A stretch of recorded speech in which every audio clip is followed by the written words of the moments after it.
नमस्कार। आप सभी का मेरे YouTube चैनल में बहुत बहुत स्वागत है। मुख्य रूप से नेक्स्ट जेन ई हॉस्पिटल के बारे में हम बात करेंगे। पूर्व में भी हमने इसके फीचर्स और साथ ही साथ ओपीडी क्लिनिक्स में किस प्रकार से हम सुविधाएं देते हैं वो तमाम बातों को आपको बताने का प्रयास हमने किया है। पूर्व में हमने हॉस्पिटल एडमिनिस्ट्रेशन में कि किस प्रकार से हम फैसिलिटी का रजिस्ट्रेशन करेंगे, वहां पे हम फैसिलिटी में जो सर्विसेज है उसकी आइडेंटिफिकेशन की बात करेंगे। साथ ही साथ हमने जो है किस प्रकार यूजर बनाएंगे, बिल्डिंग का कॉन्फ़िगरेशन कैसे करेंगे और जो उसके मॉड्यूल्स हैं उसके बारे में हमने बात किया है। आज के इस वीडियो में हम देखेंगे कि हम ओपीडी रजिस्ट्रेशन कैसे करेंगे। मुख्य रूप से इसमें आज के इस वीडियो में आपको हम दिखाने का प्रयास करेंगे कि जो पेशेंट रजिस्ट्रेशन है उसको हम किस प्रकार के करेंगे, वो तमाम जानकारियां जो है आपको हम देने का प्रयास करेंगे। चलिए, पूर्व के वीडियो में हेल्थ फैसिलिटी कॉन्फ़िगरेशन को हम लोगों ने देख लिया था। आज अभी हम बात करेंगे ओपीडी रजिस्ट्रेशन की कि किस प्रकार से ओपीडी रजिस्ट्रेशन होता है। तो ये लाइव पोर्टल है nextgen.ehospital.gov.in। अब ओपीडी रजिस्ट्रेशन को हम क्लिक करेंगे। जैसे ही हम ओपीडी रजिस्ट्रेशन को क्लिक करते हैं तो आपको ऑप्शन दे रहा है। देखिए, आभा का महत्व क्या है। पूर्व के वीडियोस में मैंने किस तरह से आभा बनाना है, आभा बन गया है तो उसको कैसे सर्च करना है, वो सारे जानकारी आप लोगों को मैंने दिया हुआ है। ऑलरेडी उसकी वीडियो बने हुए हैं, आप स्वयं से आभा बना सकते हैं और ये महत्वपूर्ण भी है। अगर आपका आभा नहीं बना है तो आप आभा यहाँ पे भी जनरेट कर सकते हैं। देखिए, पेशेंट हैव आभा, यदि पेशेंट के पास आभा है तो आभा नंबर आप डालेंगे। पेशेंट वांट टू क्रिएट आभा, तो पेशेंट अगर आभा क्रिएट करना चाहते हैं तो वो आभा यहां से आसानी से वो क्रिएट भी कर सकते हैं। साथ ही साथ वो अपना प्रोफाइल को शेयर करना चाहते हैं तो यहाँ पे आप प्रोफाइल भी आप उसका शेयर कर सकते हैं। आभा लुकअप के माध्यम से आप आधार, मोबाइल नंबर, नेम जो आपके आभा में दिया हुआ है तो उसके बारे में जब आप जानकारी देंगे और सर्च करेंगे तो ये उसको यहां से ट्रैक कर लेगा। साथ ही साथ रेफर पेशेंट अगर कहीं से रेफर होकर के आए हैं तो उनका भी आभा या फिर डेट रेंज सेलेक्ट करके आप उसको या रेफरिंग हॉस्पिटल के माध्यम से उसको आप ट्रैक कर सकते हैं, सर्च करके यहाँ पे ट्रैक कर सकते हैं। जैसे पेशेंट है आभा की बात करेंगे तो यहाँ आपको आभा नंबर देना होगा।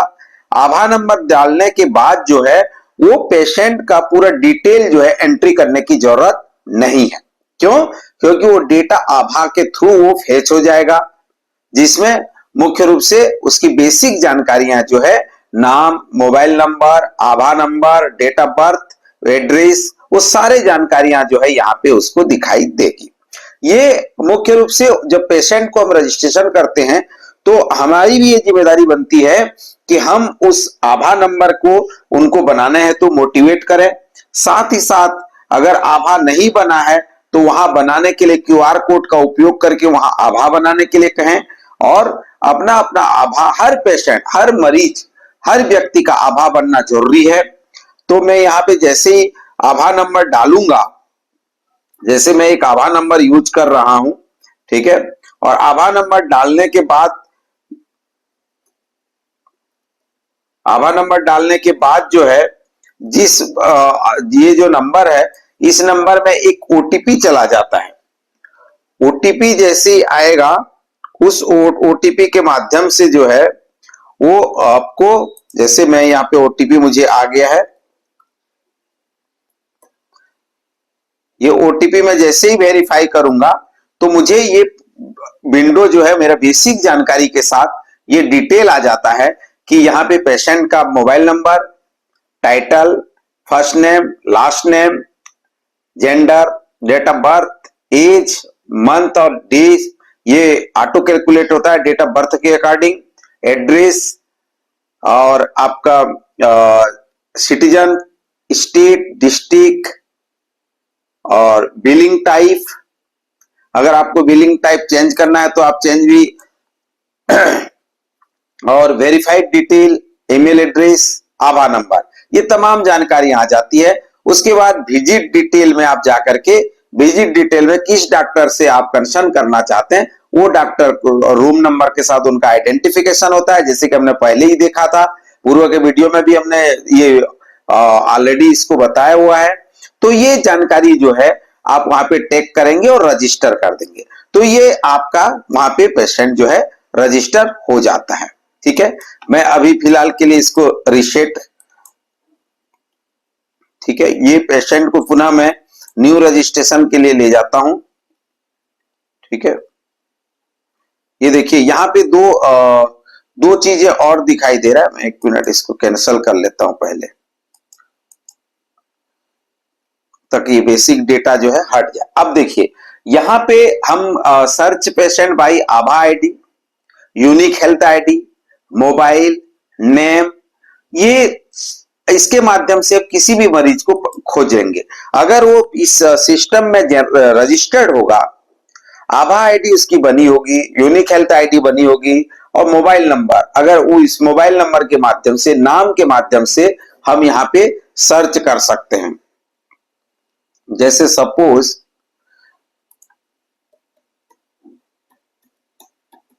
ये मोबाइल नंबर मैंने डाला और सर्च किया, जैसे ही सर्च किया तो देखिए नो डाटा अवेलेबल दिखा रहा है, क्योंकि इस मोबाइल नंबर से यहाँ पे रजिस्टर्ड हुआ नहीं है। अगर यहाँ पे रजिस्टर हुआ रहता तो वो दिखाई दे देता। ठीक है, अगर मैं किसी का नाम डाल करके यहाँ टाइप करता हूं, अगर वो नाम रजिस्टर्ड होगा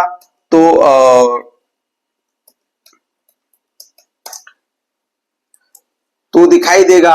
तो पहले देखिए क्या लिखा, प्लीज प्रोवाइड वैलिड नेम, है ना, चूंकि यहाँ पे वो रजिस्टर्ड नहीं हुआ है। ठीक है, और ये किसमें है, कैजुअलिटी इमरजेंसी पेशेंट रजिस्ट्रेशन वाले शीट में है।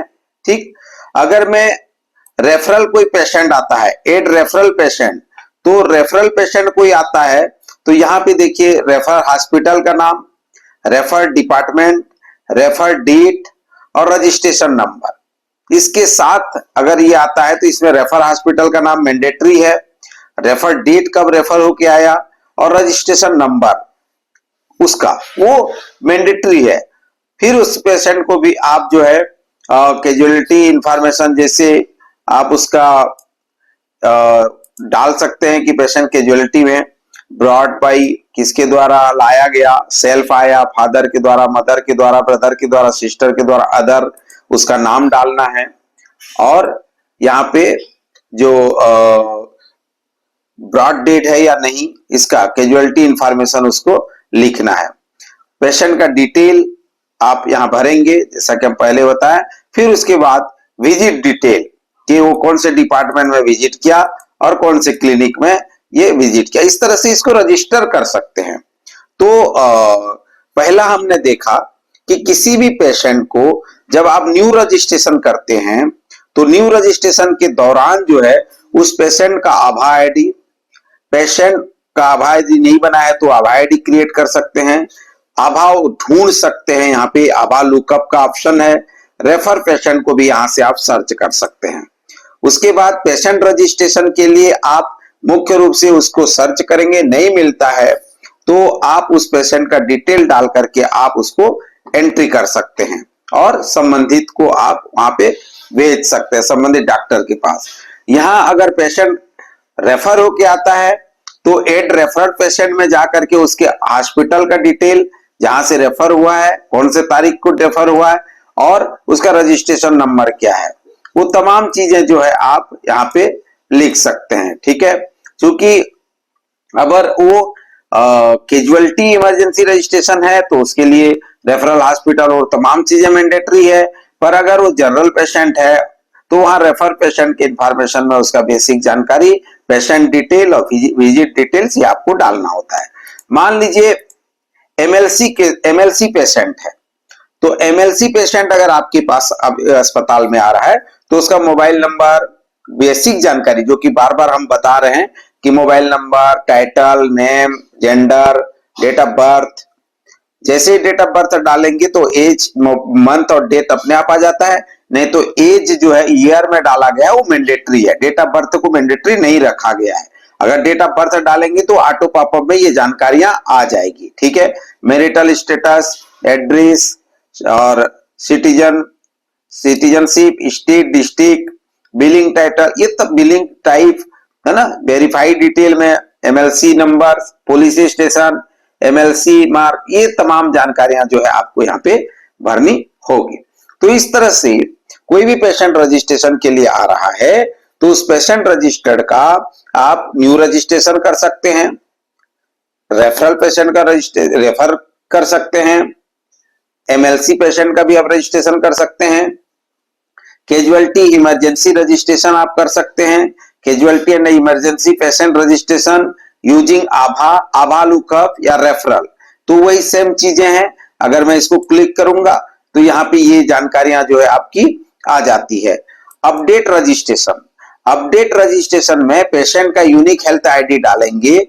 यूनिक हेल्थ आईडी डालने के बाद उसका बेसिक जानकारी ओपन होगा जिसमें पेशेंट के जो रजिस्ट्रेशन का जो जानकारियां हैं उसको आप यहाँ पे अपडेट कर सकते हैं। तो मुख्य रूप से आज के इस सेशन में जो ओपीडी पेशेंट रजिस्ट्रेशन की जो हम बात कर रहे हैं उसमें मुख्य रूप से न्यू रजिस्ट्रेशन, जहां पे पेशेंट का न्यू रजिस्ट्रेशन होगा, कैजुअलिटी इमरजेंसी रजिस्ट्रेशन, साथ ही साथ जो हम बात कर रहे हैं eight referral patient registration, MLC patient का डिटेल, ये तमाम चीजें जो है हम यहाँ पे रजिस्टर कर सकते हैं। ठीक है, तो जब पेशेंट का रजिस्ट्रेशन हो गया तब सारी चीजें आपके जानकारी में आ गई।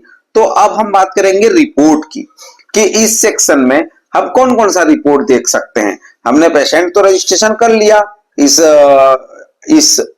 आइकन के थ्रू, पर यहाँ पे हम रिपोर्ट्स में क्या क्या देख सकते हैं। देखिए रिपोर्ट में यहाँ पे आपको ओपीडी समरी रिपोर्ट दिखाई देगा, पेशेंट विजिट रिपोर्ट आप देख पाएंगे, डेली कलेक्शन रिपोर्ट आप देखेंगे, कंसोलिडेट एमआईएस रिपोर्ट देखेंगे, साथ ही साथ डुप्लीकेट स्लिप जो है डुप्लीकेट रजिस्ट्रेशन स्लिप भी आप यहाँ पे जनरेट कर सकेंगे। तो सबसे पहले देखते हैं ओपीडी रजिस्ट्रेशन समरी शीट। जो ओपीडी समरी रिपोर्ट होगा, अगर हम यहाँ पे कौन से तारीख से देखना चाहते हैं, क्योंकि ये नया है अभी तो हम लोग इसमें अभी नहीं हो पाया है, ये अभी एंट्री इसमें होना है। तो ये यहाँ पे समरी रिपोर्ट आपको जनरेट रिपोर्ट से समरी रिपोर्ट दिख जाएगा। पेशेंट विजिट रिपोर्ट में आप जाएंगे तो देखिए डेट रेंज दिया हुआ है कि भाई कौन कौन से डिपार्टमेंट में, जैसे मान लीजिए आप जैसे एनआरसी है, रिहेबिलिटेशन साइंस है, या फिर एएनसी है, एनआरसी में चलते हैं तो select unit, select clinic, select doctor. अगर मैं यहाँ पे जनरल करता हूं, देखिए जनरल करूंगा तो यहाँ पे सेलेक्ट यूनिट, सेलेक्ट क्लिनिक, जैसे ओपीडी क्लिनिक मान लो कर दिया तो सेलेक्ट डॉक्टर, यहाँ पे डॉक्टरों का नाम यहाँ पे आ जाएगा। ठीक है, मान लीजिए मैंने कहा डॉक्टर आशीष कुमार सिन्हा को मैंने किया, तो यहाँ पे देखिए जैसे आशीष कुमार सिन्हा को सिलेक्ट किया तो यहाँ पे कौन से कैटेगरी के हैं। ठीक है, फिर उसके बाद एमएलसी पेशेंट का क्या है, ये पेशेंट विजिट रिपोर्ट में आपको दिखाई दे देगा। इस तरह से आप जनरेट रिपोर्ट करेंगे तो आपको रिपोर्ट यहाँ पे आ जाएगा। उसके बाद आता है डेली कलेक्शन रिपोर्ट। जो डेली कलेक्शन रिपोर्ट में आप डेट वाइज डेली बेसिस पे आप यहाँ पे जा करके जो भी आईडी आपने, जो यूजर आईडी है उस आईडी के माध्यम से आप जो कलेक्शन रिपोर्ट यहाँ पे जनरेट कर सकते हैं। ठीक है, उसके बाद आ जाता है कंसोलिडेट एमआईएस रिपोर्ट।